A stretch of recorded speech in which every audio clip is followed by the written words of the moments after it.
Hey guys, welcome back to the Comfort Zone podcast. Today we have on Tim Williams. He's a pastor at the Vine Church here in Mount Pleasant, Texas. We did have an issue with our camera not recording, so it is going to be an audio-only podcast today. But I did want to record a quick intro to let you guys know that we are working with Cowboy Revolution. I don't know if you can see my hat from here. You get 15% off your order with promo code Comfort Zone. But other than that, let's dive right on in. Welcome back to the Comfort Zone podcast. My name is Dalton. I'm Brandon. We've got Tim Williams, pastor of the Vine Church in Mount Pleasant, Texas. Tim has been a pastor for a little over 2.5 years. He has been married for 4 years with a 3-year-old. He is a director of the BSM at NTCC. That's the local college here, and BSM stands for Baptist Student Ministry. Not what'd you say earlier? Business, science, and math. Business, science, and math, yeah. So we'll dive right into it. I think this one's going to be good because it's not we've had a lot of real estate talk. We've had a lot of we had one that was in the wholesale business, but this isn't really business. This is a different type of comfort zone that we're stepping out of. So I think it's going to be interesting for people that may not relate to, like, we got a guy that goes to church with it. He's like, have you watched it? And he's like, I don't care about business. Like this is a good one that I think, people that are maybe not really thinking, hey, this is just a business podcast, which is primarily true, but we don't want it to just be about that. We want to talk about just in general, are there things that you can do that you're supposed to be doing is uncomfortable. Yeah. But I think that's what we can start is where did you get your start? Like, when did you know, hey, this is where God's leading me? Yeah, that's a good question. I think discovering your purpose or what God's calling you to do is one of those difficult things because you wish that there was just a sign in the sky or open up a book or had a good friend or family member come to you and say, hey, this is what you need to do with your life, right? And I mean, I don't know about y'all, but I never had that experience with anything I did in life, having my own business before or being in the military and now in ministry. So long story, but it'd take the whole podcast to tell my entire story. But right after I came to Christ when I was 25. I just had this desire, this urge to tell other people about Jesus, and so that's how I got my start. Like 3 months after I became a Christian, ended up in a prison ministry. So I was in prison sharing the gospel with some guys, and I loved it. Just felt like I felt full. I felt an excitement that I'd never felt in my life. And then went to Palestine, Texas with some guys, and the pastor there, he kept telling me, you need to start preaching. Like, nah, like I'll never be that good. I'll never be good enough. I'm not, like, you don't know me situation. And then letting my past define me. And then then I got married. My wife was in ministry, started teaching children. That's how I got my start. It was Wednesday night kids ministry, man. That's probably the best place for a man to get his start, teaching the Bible. And then it's just God took it from there, and I felt a desire. That's the only thing the only way I can explain it is I felt a desire. Other people affirmed that I can actually teach. They're crazy, but they affirmed it anyway, and then the church called me to pastor. So not to pasture. Don't make fun of my accent. No, I'm saying they didn't call me to pasture. They didn't call me to retire. They send you out to pasture. Yeah. But they called me to pastor in 2021, taking a real chance on me, actually. So that's how I got my start. What is okay? So you talked about business before. You left pretty much something successful to come do this, like financially good for you guys. Mm-hmm. But just to give a little feedback on Tim, obviously, it's easy for you to communicate. Mm-hmm. Like, you've always been kind of a people person. You've always been comfortable, in an environment where you may be the person that's not center of attention, but like you're okay with attention being on you. Mm-hmm. How does that translate from a sales environment or a business environment to a place where, like you said, you're like, I don't feel like I'm good enough for this, because then the confidence there, like, hey, I can close a sale. That's easy. Mm-hmm. For somebody that's had that experience, that's a complete different ball game. But to stand up in front of, church and start, like, how was that preparation? I'm sure prayer, but how was that preparation in your head going? I think so. That was where the discomfort really set in, right? Is when you're doing something that you know is the right thing to do, but it's something that you don't feel qualified to do. Now, okay, we can get like, I'm biblically qualified. I'm not arguing that, but I didn't feel qualified to stand up or to even sit in my office in the quiet times when it's just me wrestling with, am I actually fit to do this work, right?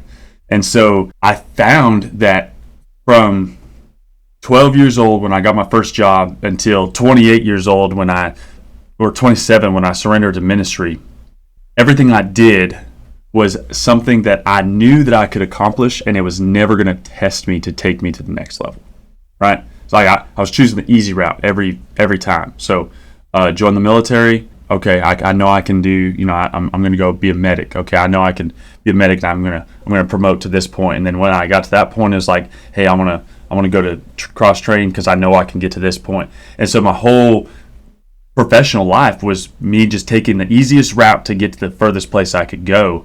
But then when I was feeling and discerning a call to ministry, it was like it was nothing that I could actually do to attain the next level, if you will, like to get that first ministry job and then to go from a staff level, ministry position to a pastoral, office of the church. And so it was, for me, there was, I think that healthy tension of discomfort was actually good. Yeah. And that's what keeps me in the humble, well, your shirt says stay humble and hustle hard. Yeah. I hope that's what keeps me humble in that position, because then I don't forget the comfort that I came from, which never fulfilled me.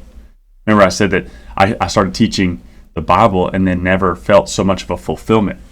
I mean, I was literally going into burning buildings, dragging people out of cars, like who doesn't want to get paid to shoot guns and drive fast, right? Yeah. Like, did that. It didn't fulfill me. Why didn't it fulfill me? Well, because it was comfortable. And so now here I am in this position, even 2.5 years later, completely feeling uncomfortable every single time. Not because I'm public speaking. Yeah, I get that. Like, number one fear that anybody has is public speaking. But because I'm literally given the weight of being responsible for other people and their life, right? Not physically, not literally, but spiritually. My wife and I last night, we were talking about some things going on within the life of people. Right now, it's like depression's on super high, right? There's so many people are struggling, so many people are wrestling.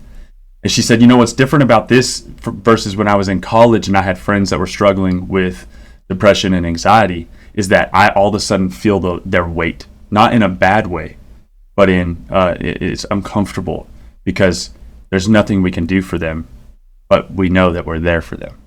And so that's where it's uncomfortable, and I've got a really good uncomfortable story that we'll get into here in a second. But so for me in this position, it's completely different because I'm uncomfortable 99.9% of the time. Yeah. So. Yeah, I think my sister and my brother-in-law, he's a pastor of a church in Victoria, Texas.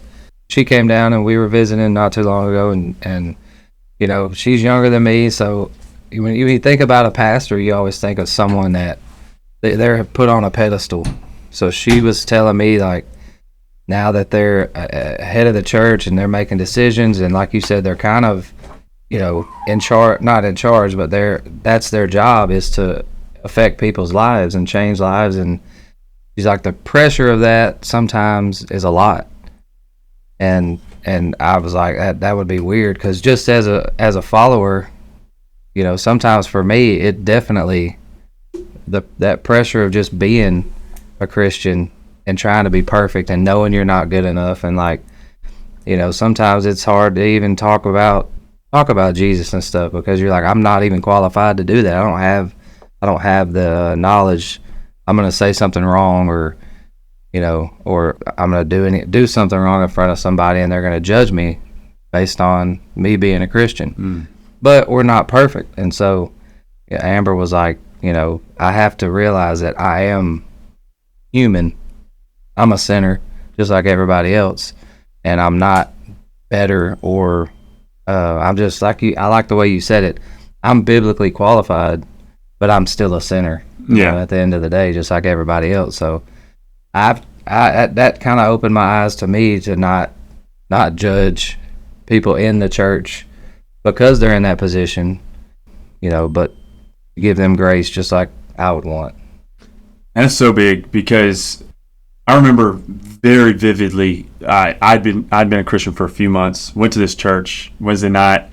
There's some missionaries from Germany that are there on furlough, and I'm thinking, man, that would be so cool to be in Germany, like doing mission work, like. And I'm like, and then at that very moment, I vividly remember this thought that creeps into my mind is like, you're never going to be good enough for that.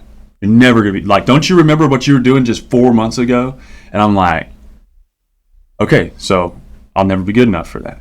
And then, but it's so important for even me to remind myself, or for you to remind me just now, is that, man, like pastoral ministry, church leadership, whatever you want to call it, the Bible says it is a high calling. It says that those who aspire to teach aspire a high calling. But the reality is we're still human beings. And so, how can I mean, you get to a text in the Bible, like giving, for example. If I'm not giving, how can I preach that text? How can I share that text? Or if I'm wrestling with envy, right? I'm sitting here thinking, man, I wish I had this, that, the other thing. Wish my church was bigger. Wish this, whatever. How can I preach on envy? And so it's just that's a matter of the difference, dividing the message from the man, right? And it's important for us even as we sit under that. And so I could talk all day about that. But. Yeah, I think so. And I may have told you a little bit about some of the stuff we have going on, but for the people that listen that don't know us personally or don't know our relationships, I'll give a little bit of a review on that real quick. So for me personally, like outside of my family, Brandon's my business partner. He's my best friend. Tim's basically who I go to with everything when it comes to church stuff. I mean, when we're doing scripture together, he's one of my best friends for that aspect of my life.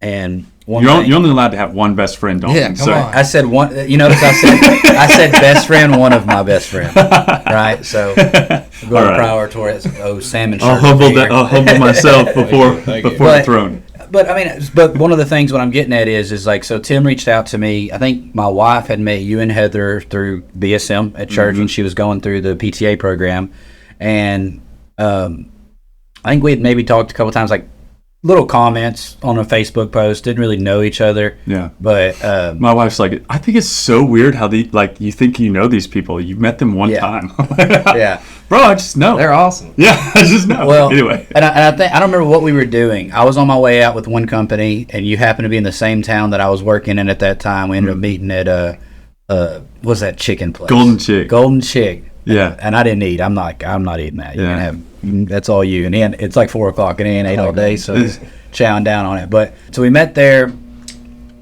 He had some ideas on some of the things he's wanted to do with men in the community. We ended up going to a men's Bible study together. Now it's called Men of Mount Pleasant now.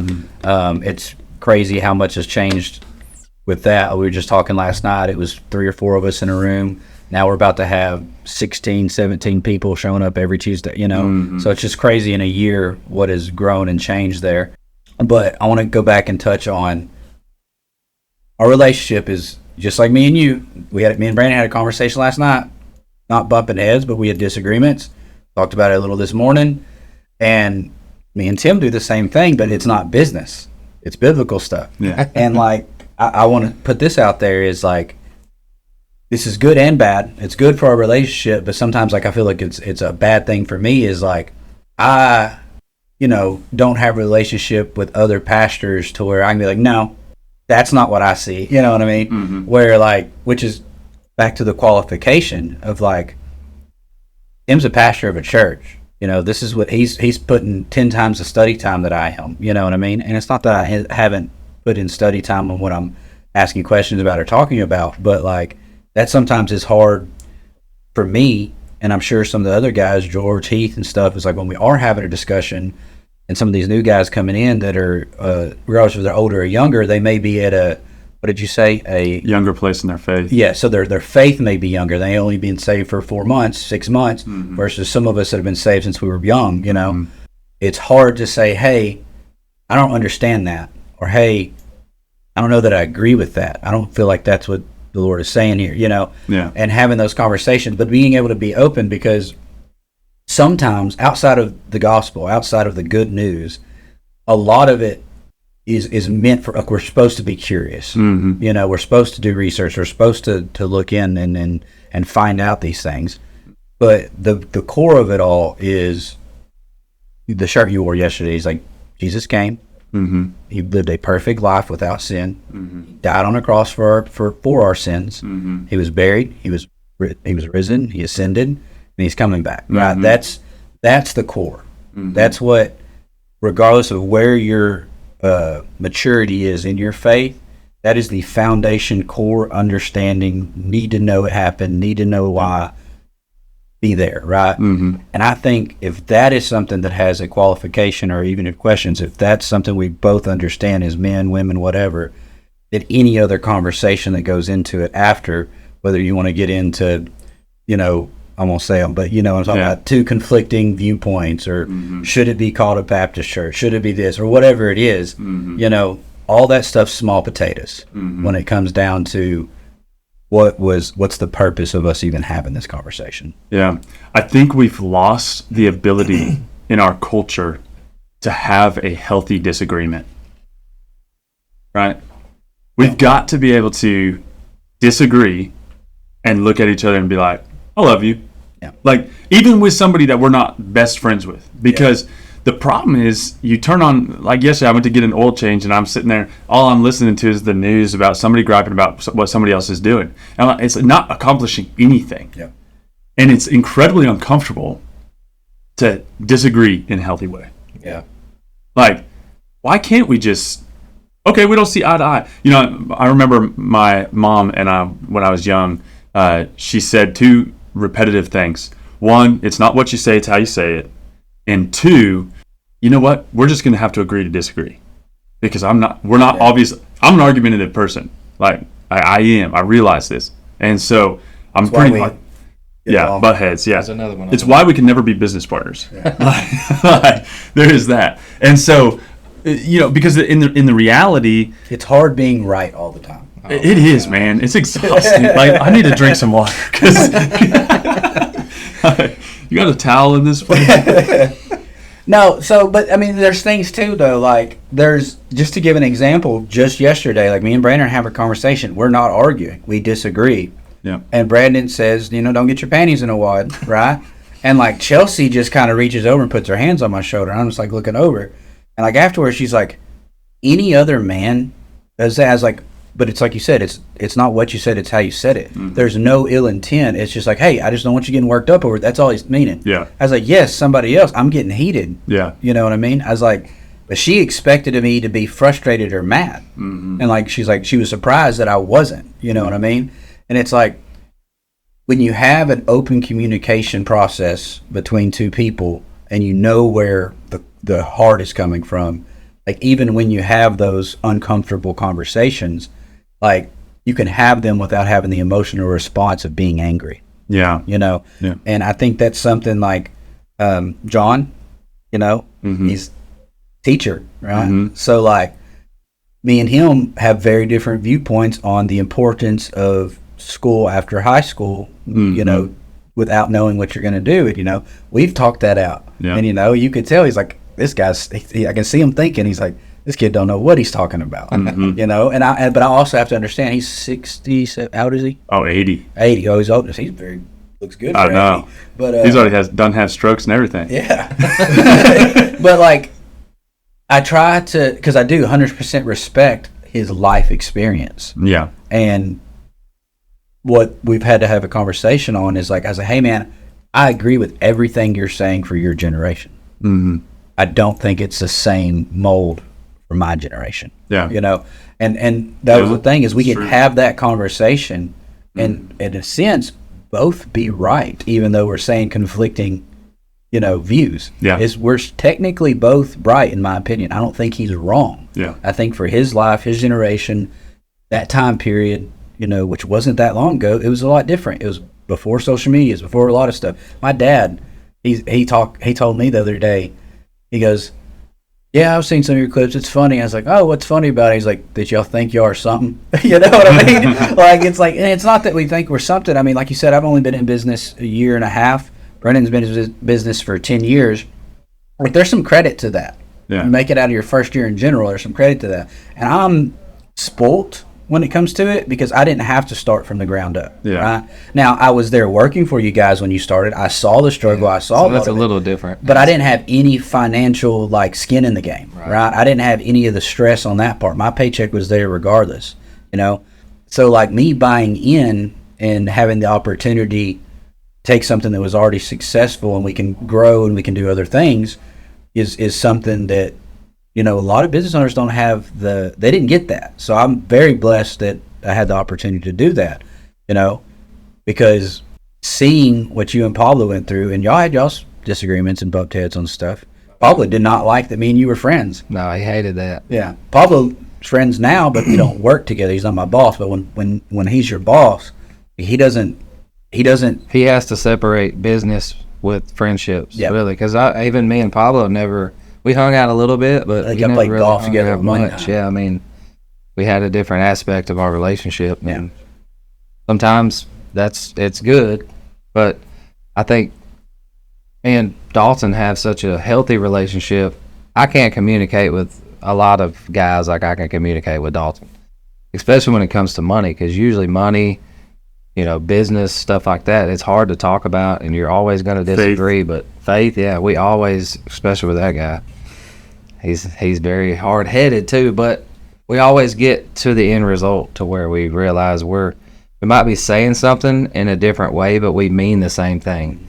And I know at the end of the day that his heart is in a great place, so he's always thinking about me on the back end of it. Like there's no ill intent with either one of our motives. So I mean, that makes a little bit of a difference. But Yeah.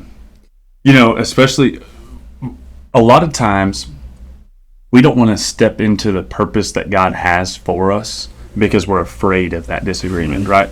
So I mean, for me, most of my family was not Christians when I became Christians. Like I didn't grow up in church. And so like even still some of my family doesn't fully agree with the choices that I've made in my life, though they're not, saying, shaming me for it. right, But to have those healthy disagreements is a place where, especially when it's like when you're stepping out, especially in a marriage, like if you're wanting to step out into business, or you're wanting to step out of business, a lucrative career, and into ministry that doesn't I couldn't pay, imagine that. it's like there's got to be, there's a place to disagree, and there's a place where there's got to be unity. And I think we mess up the idea of what getting along actually means. Think about 2,000 years ago, people that were living in amongst each other, they were living in a tight-knit community where they worked, played, ate, and everything together, right? They're living super close to one another. Well, we have the convenience now, even in Mount Pleasant, Texas, that's not that big of a town, where if you got an issue with somebody, you can pretty much avoid them completely. Yeah. Oh yeah. Right? So if somebody burns a bridge with you, or if you burn a bridge with somebody else, rather, and I'm not trying to sound pious, if I burn a bridge with somebody, like it's likely that I probably, if I do end up running into them, Walmart or whatever downtown, like I take the next stop, and so, or we need to eat at that restaurant, and so that's the problem, I think, really, is because then we never actually get to the resolution, even if there is a unhealthy disagreement, and we never find a resolution, then that roots bitterness in our heart and causes so many problems, and then it just becomes even more uncomfortable, right? And I think too, like, so I have being, as y'all have said, and it's 100% true, is which, I'm prideful, and that leads into my argumentative part of my personality. And I'll just say this too, like, I know I said something I won't get into the details, but I was asking questions and saying something one time that my uncle biblically had a disagreement with. and he didn't talk to me about it at that moment. One, we're on a kind of family vacation, wasn't the time and place, because he didn't want to argue with me, right? And at first, that frustrated me when I was like, oh, well, he didn't want to, you know, like, who am I? Like, why can't he just have a conversation? But then I have to look back, and I was like, all right, our track history with me and him, we're so similar and opinionated as people. We do bump heads.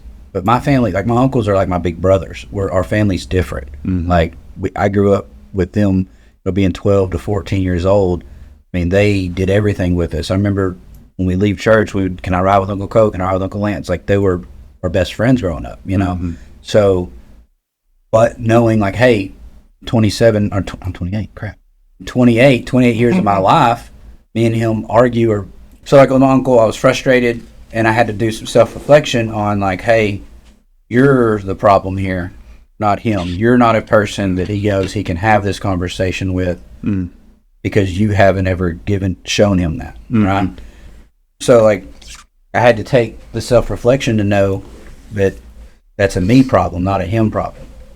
Yep. Words are powerful. Just like Dalton got me listening to Titus 10. And like that story he told about the old man that came up to him, the lady that said he was off key and he hadn't sang in 60 years. Dude, that is crazy to think how powerful words are. And I tell my kids that all the time too. Like, you know, oh, I'm dumb, or oh, I can't do that. Like, don't speak positive over yourself. Don't say negative things. Yeah. I hate negative thoughts, and you know, obviously we don't all have good days and great days, and sometimes you're down. But how did he word it in that? You know, because you don't say you are, you say you're acting. Yeah. Instead of just putting you are. Don't define someone by that trait. Well, I think you need to stay away from defining words on a lot of situations. Lance actually preached one time talking about never or always. Like when you're having an argument with somebody, or especially your spouse, it's like, you never blank this, right? And is it like a thing that means like, hey, a lot of times you don't do this thing? Yes, but when you're like never, that's an attacking word. You know what I mean? So like, I think there's some things in communication, whether you're doing it with another person or yourself, is don't use those defining like hard stop like words that are going to, I don't know the right way to say it, but it's could affect your thought process or affect the way that you're presenting something to someone. Because then they're like, well, no, I did it this time or this time. You know, that's what their mind's going through, and not the sense of like, hey, sometimes when you're doing XYZ, this is how it makes me feel. You know what I mean? Or whatever it is, taking the time to talk about one thing and not 5 times back. Right. Words are so powerful that they literally are what God used to create everything that we see. Yeah. We talked about that last night. Like, God is completely capable of thinking everything into existence, but he chose to speak. Right. So like, that's shows you what that is. Yeah. And when we get into a place where we've got to have a hard conversation, okay. So I'm going to play out a little scenario here, and I want to know how y'all would handle it. Okay. You've got an employee who has the worst body odor ever.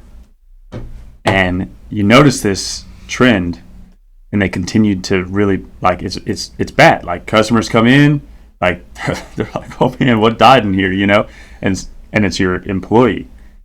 How do you have that conversation with the wrong person to ask? I've been there and done that and dealt with the similar issue. And man, Dalton worked here before, so I'm not going to point any fingers. I don't remember that conversation. Was I stinky? So I'm different. I'll let you finish. How did you handle it? Me, take a bath. This is ridiculous. You're in a place of business, or you're in a place of authority. Right. Wash your pits. Yeah, I didn't handle it that way. I was more, because, you know, Dalton knows me. I'm a big softy. I don't want to hurt anybody's feelings or, you know, step on toes. And, man, that's a hard conversation. I'm glad you brought that up, because if you're dealing with that, comment how you would respond, because I want to know. I didn't handle it perfect, because the problem didn't get resolved, but It See, I'm was curious, addressed. is this, 'cause I know every employee. Was it before me or after me? It was way before you. You wouldn't know him. It wasn't Jared. And so, yeah, that was. Man, thinking about that makes me uncomfortable. Well, I mean, it's just so when you figure words are hard, right? So Right. like trying to figure out, okay, what's their situation? Like, do they got a shower? Like, can they afford soap? Has anybody ever told them how to shower? You know, like Yeah. I know, like, and so we take some things for granted, right? That people automatically we just assume that they know things. Mm-hmm. But in positions of leadership, especially, like, you've got to have those hard conversations sometimes. And I think that you'll never have those hard conversations if you're not confident in what you're actually doing, what you're meant to be doing. Like, you'll avoid those hard I mean, I'm using that as an illustration, right? But there's a ton of illustration. Somebody that you really love, but they don't work all that well, or they're constantly late. Like, they do an outstanding job, but every single time they're late. That's me, right? Like, Yeah. so you got to have these conversations with people or when times get tough, you've got to have something to lean on. So, like, when the business isn't booming, or when the church is like having some issues, or when your coworker, if you're not in a position of leadership where you're able to make all the decisions, you have a coworker that's just being a pain, you've got to lean back on something. Yeah. And you'll either lean back on, okay, I'm meant to do this. This is what I'm called to do. I know that because of this thing or these things. Or you just be like, man, this ain't worth it. Yeah. Right? Well, so like I said, I'm not saying the way I am is best practice, right?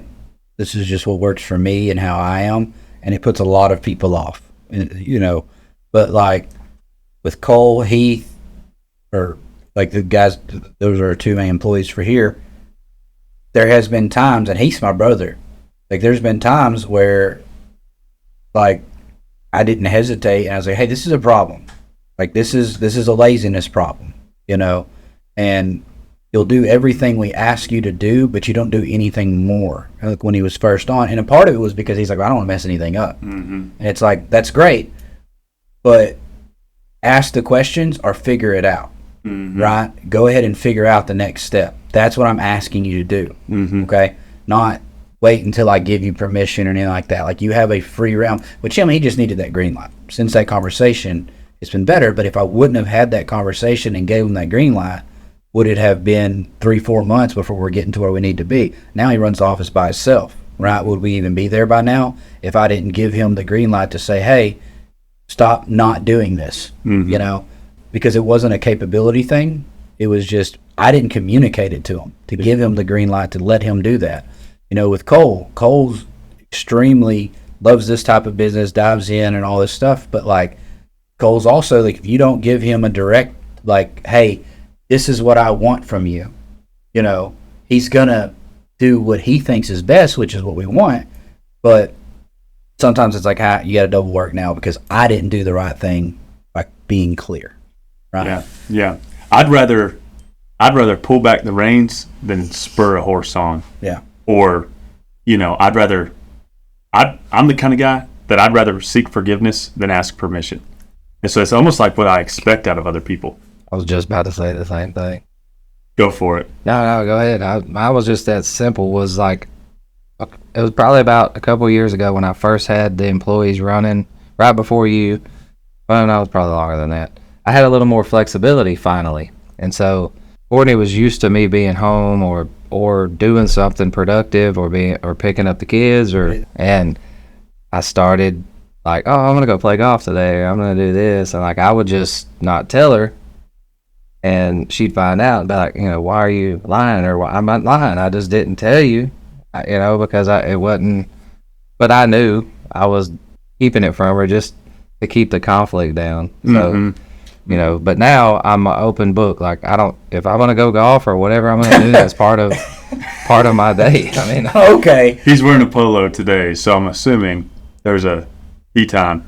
No, we got a lot I am to do playing today. tomorrow though. But man, so open book, I mean, it's open, but it's a new book where the pages are a little crusty and tight, so some of them are hard to peel apart to get that page. Sometimes I don't know what's on the book. Yeah. I've had pop Yeah. up, something random But- happen, but But I had to have the same conversation with like Chelsea. Like my first year here, over the last 6 months, it's been better because they're used to it by now. But the same thing of like, I pretty much had to tell my family, it's like, hey, between 9 and 5, don't worry about what I'm doing because it doesn't matter to y'all. Like, regardless if I need to go to the office or go golf or do whatever I'm doing, like even if we went and golfed, we might have had an hour we had to go sit down with a lawyer. We're like, hey, we don't need to drive all the way here to do this. Let's do that, make a trip out of it, make a day out of it, right? So like, yes, I wish I could fabricate some stories like that, boy. that's good. but no, but I got an hour meeting with the lawyer, so yeah.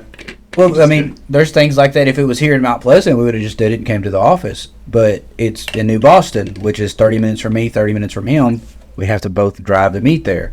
So like, I don't want to drive to New Boston just to turn around and come an hour back the other direction. Yeah. Right? It doesn't make sense. So it's like, hey, we have employees there to handle that. What can we do? If there's something else for us to do, and sometimes there was, we go buy spices from a local spice company for our seasoning. If there was things for us to do, we'd go do it. But I'm going to make the best out of my day. I don't need to be home till 5. I can't go all the way. I'm not going to waste the gas to go all the way back to the office. I have 4 hours, 1 hour, whatever it is, worth of work that I have to do. The rest can be handled on my phone. Why would I not take some time for me, right? Yeah. We worked hard to get there. I think there's breaking the mold of the 9 to 5 is probably the hardest thing that I did when I transitioned from corporate world or public service to ministry. Yeah. Because ministry, I'm not punching a clock. Like somebody's cutting a check, but I'm not. I don't have anybody saying, "Hey, we're at the office today." And I purposefully don't have that because not because I don't ever work. It's because actually it offers more flexibility to do the things that I need to do. If I was tied to the office, if y'all were tied here, you couldn't accomplish all of the other things that you need to get done. And so, I mean, I'm super blessed because our church is like, they've never ever questioned what I'm doing with my time. But I think too, there's a difference between laziness and being able to actually go do things, right? Yeah. And so I think it's rewarding. Like there should be times of reward. And people from 9 to 5 world, they don't understand that. I didn't understand that.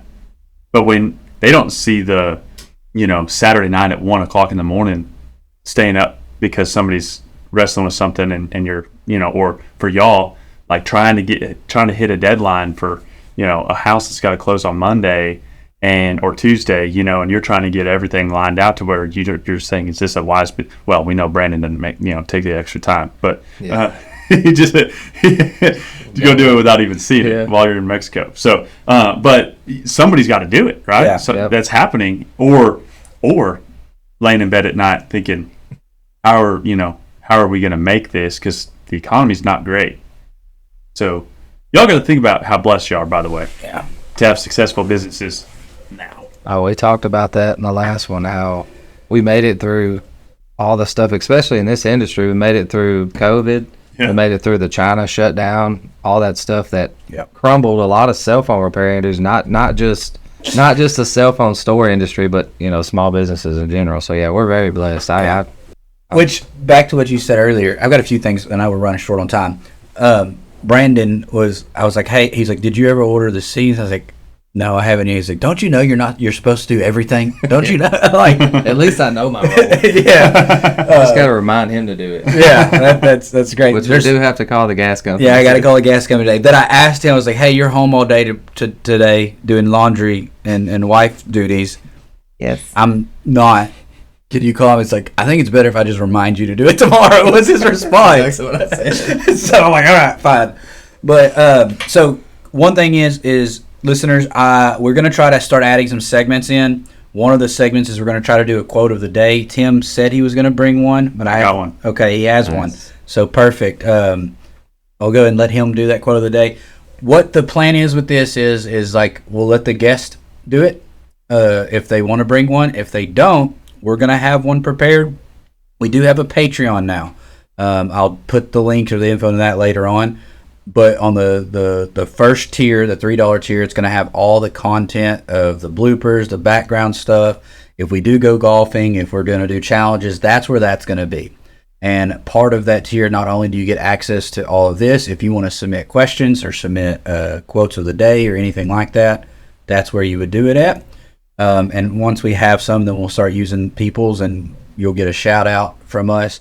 I know, like on YouTube, it'll show 90 views or 80 views. I do want to say that like each podcast that we have done across all platforms are about 12 to 15,000 hits per listen over each podcast. So like we're small, but there is an audience here, and I encourage businesses and anybody else that wants to come talk with us and have this conversation. You're like, oh well, that's not worth my time. They're getting 200 views here. It's true, but that one segment may only get 200 views, but over the whole podcast, if we do an hour podcast, between the clips and different parts of social media that it's posted to, and Audible and Spotify, it's getting enough views to be worth your time. Yeah. Is what I would say. So that's one thing I wanted to do. So I'll let you get to the quote of the day. A few other things after that I want to talk about. I do want to talk about the prison ministry a little bit more. We kind of moved past that. I want to talk about the guys you did it with, because Jeremy's not answering my texts. Said he was going to come on this podcast, and he's not answering my texts, which they're busy. So I want to get into that a little bit. Also, Curtis, I've messaged you a few times too. No responses. But anyways, what's your quote of the day? Dr. Bingham said that the most important thing that you think is what you think when you think about God. He said think a lot. Slow that down and say it again. The most important thing that you think is what you think when you think about God. You ever have those times where like you're thinking something impure or angry or something spiteful, and then like I've done it before, and like I'll have my necklace on and I'll be chewing on my necklace, and I was thinking, I'm like, he does it all the time in Bible study. Yeah, that's my thinking. That's my thinking. When I play Xbox and I'm playing against Heath and Madden, that's it. Just right there in my mouth. Keeps me comfortable. Keeps my thoughts pure. Yep. Go ahead. No, that's a good quote. Who'd you say said that? Dr. Bingham, who's my wife's systematic theology professor. I use it probably way too much, but when you think, what are you thinking about when you think about God? Mm-hmm. Good one. Yep. So, do you know have I told you about the prison ministry and some of the stuff with that? So, I don't know if that's one of you said you had an uncomfortable story you want to share. So, I don't know if it has to do with that, if you want to share that. But what is it Jeremy and Cody, and it's their dad. What's his name? Randall. They're all from Palestine. So, right down where you grew up. Yep. I showed you their music. They're the kind of like country Christian. Oh, like, yeah, they're awesome. They're super cool. It's what's nice about it is those that haven't heard, like if you say like, well, Christian music isn't really up my alley or anything like that. I like Morgan Wallen. I like, this mainstream country. I'm telling you now, if you can listen to what's on the radio now, you can listen to this. It's the same sound. It's just good for your soul. Yeah. That's where it's at. Band Reeves. Yeah, the band Reeves. But you said, I don't remember the details of the story. I'll ask you, but it was, we went to a men's group thing in Carthage, Texas. We got to listen to Granger Smith speak, got to meet him for a quick minute. The band Reeves played. And at the end, they did an invitational and asked the men to come up and asked all the pastors to come up to the front. We all stand up. Tim doesn't go up front. And I'm just like, you're supposed to be up there, bud. So I kind of like push them and tell them to go up there. There's only like 3 or 4 men that came forward. And one of them, the first ones, came straight to Tim to pray with him. And it was just like, kind of like, see, you're supposed to, yeah, he would have went to somebody else, but you were supposed to be there because that's why you were there. But I'm curious because your first experience was into prison ministry.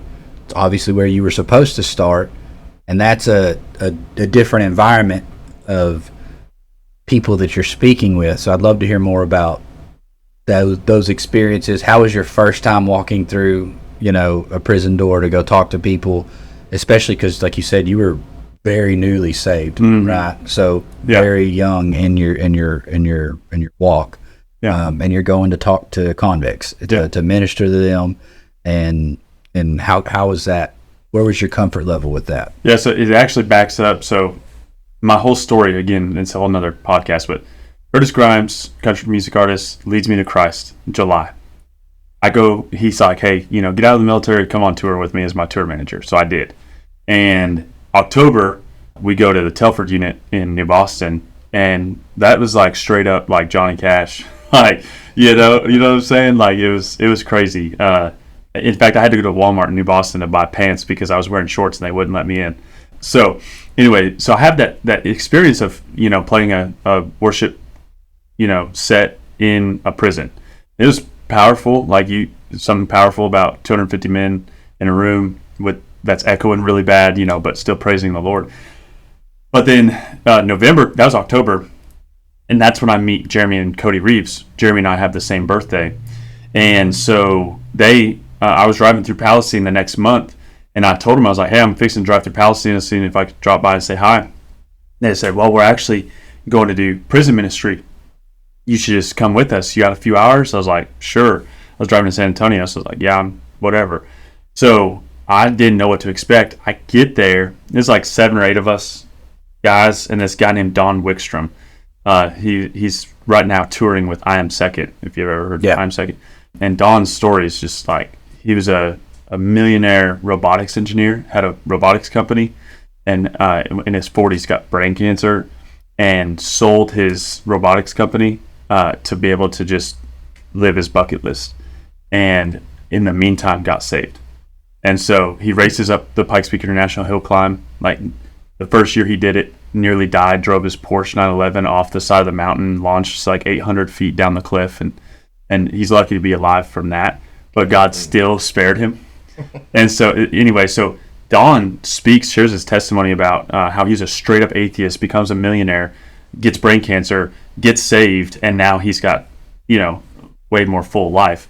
Anyway, at the end, Randall, Jeremy and Cody's dad, says, listen, I think God's calling some of you right now, and if you've never placed your faith in Jesus Christ, then get up and go line up over here. There's some men that'll pray with you and lead you through the next steps. Well, I'm like, been a Christian 3 months, and I'm one of those men that they're pointing at. I'm like, what am I supposed to do? And so like this room's like 600-800 men. Every single one of these men get up out of their chair and it's like and then they all line up. And for the next like hour, I'm standing there praying with these men coming to Christ. Like that's when God affirmed or called me that this is what you're going to do with your life. And I'm like, okay, I don't even know what I'm doing, but I just did what I needed to do. Here's another quote. Matt Queen says, if you know enough of the gospel to be saved by the gospel, then you know enough of the gospel to share the gospel. And so it didn't matter if I was seminary trained, been in church. Like I wasn't even a church member at the time. I hadn't even been baptized. But yet these guys, I knew that there was a God in heaven who loved these guys. Jesus died for them, even though they're convicts. They've done that. The difference between me and them is they got caught, right? So anyway, do that. And then we get to, if you want to talk about the Granger Smith deal, I'm like, man, I know there's a ton of pastors here that I'm the out of town guy just coming to be there. I didn't want to overstep and, put myself in a position where they're like, oh, who's this dude, right? They all know each other, and so that's why I kind of held off. But there's like 15, 16 different people up there. One more wasn't going to hurt nobody's feelings. Yeah. When you urge me on, I'm like, all right, well, there's enough up there that I'll just blend in, stand up there, and then that one dude comes to me, and like all these other guys are just standing there twiddling their thumbs. I'm like, I stood kind of like to the side of the aisle. He was actually to the side and behind another pastor, and the guy walks to him. Locks eyes on me and I'm like, this dude's coming to me. So if that's not who he was supposed to talk to, man, you know what I mean? Yeah. So it's like, there's those situations where I was uncomfortable because I'm like, man, I'm not these guys pastors, I'm just here to enjoy the night, but leaning into not only the encouragement of you, of course, but also the urging of the Holy Spirit, being sensitive to what I'm supposed to do. It makes me wonder how many opportunities I missed in the past. Yep. Out of my own selfishness. Yeah. So, or my own discomfort, which could go back to selfishness, but Yeah. And I appreciate y'all having me on. It's been good. I think, I don't have a whole lot to provide as far as wisdom. Obviously, I'm 30 years old, been a pastor 2 years, but I know the one who can. So I told Dalton last night, I was like, hey, just so you know, I'm going to share the gospel on your podcast. And he was like, oh, okay. Yeah. He said, oh, okay, because he took my thunder. He shared the gospel earlier. So if you've never heard that. Yeah. If you've never heard that. Then yeah. Well, so that's my biggest plan with having you on was, one is there's more than one way to be comfortable or to get uncomfortable being comfortable. Is something you say almost every podcast, is find a way to get comfortable being uncomfortable. And it's not just about business. And I think that this is an opportunity for some of the people that haven't heard the gospel or may just follow me or Brandon on some of our social medias because they think we're stupid for whatever we post, to hear something they haven't heard before, for one. For two is, at the end of the day, we all should be spreading the gospel, right? If we're saved, it's not just your duty as a pastor. Mm-hmm. Now, that being said, you have made comments like last night. You're like, oh, I'll just have Dalton do this. I'm like, I don't work for the church. That's, so there is some delegation that you can't delegate to me because I'm not, a pastor. I'm not working at the church, but I do have a duty. And that's why, like, when we got done with Titus 10, I was like, hey, I want to learn how to study to preach. I don't want to preach, but I want to learn how to study to preach, not just read my Bible. I'm tapping the table. But I want to learn to study to preach, not just read my Bible. And that's why I asked, like, are the other men here interested in that? And that's why we're doing what we're doing now, is practicing that, and we're all going to take turns leading it. Mm-hmm. And I think that's important for any listeners that are already saved Christians, is learn to study your Bible to talk about it, not just reading for your growth, which is still important, but like figure out a way to put on that armor of God for you to talk about it and be comfortable talking about it, and not be, did I miss an opportunity because I didn't do something, right? And I think that's where it's important, and that's why I wanted to do this, is because I don't want to miss an opportunity with our podcast to not have this type of conversation on it as well. Mm-hmm. Yeah. And I don't use all the Christian language, and, I get all that. Like, I'm not the old school preacher type, but I think it's one of those things where if our faith is not the foundation of everything that we're doing, then we shouldn't question why everything comes crumbling down. And when it does come crumbling down, if your faith is at the center of it all, then you at least understand why, right? Mm. That it's not out of your disobedience or whatever. It's God's sovereign plan, that God either allows things or he causes things, and we just got to trust that he is sovereign. So, well, Tim, if you don't mind, I think we should close out in prayer. I know it worked out good. We don't have it's not a video, so we're not going to be looking weird with our hats and stuff off, but Tim prays with his hat on. I preach with my hat on. Come on now. Yeah. Well, we'll leave them on if you don't mind. Close us out in prayer, and we'll get you out of here. Father, thank you for your grace and for this day. And God, I thank you for these men. Lord, I pray that as your gospel was proclaimed on this podcast, that for any time and the point of time that we know that you're outside of time. And so, God, I just pray that you would use it to draw people near to yourself, that they would come to faith, and that they would be encouraged through this. And Lord, I pray that you would do a work in our hearts and our lives. I thank you for friends and for opportunities that you give us. And Lord, I just pray that we would be characterized as being faithful. You are our God. We trust in you, and it's your honor and glory. We pray all these things in Jesus' name. Amen. Amen. Appreciate you guys. Y'all have a good day.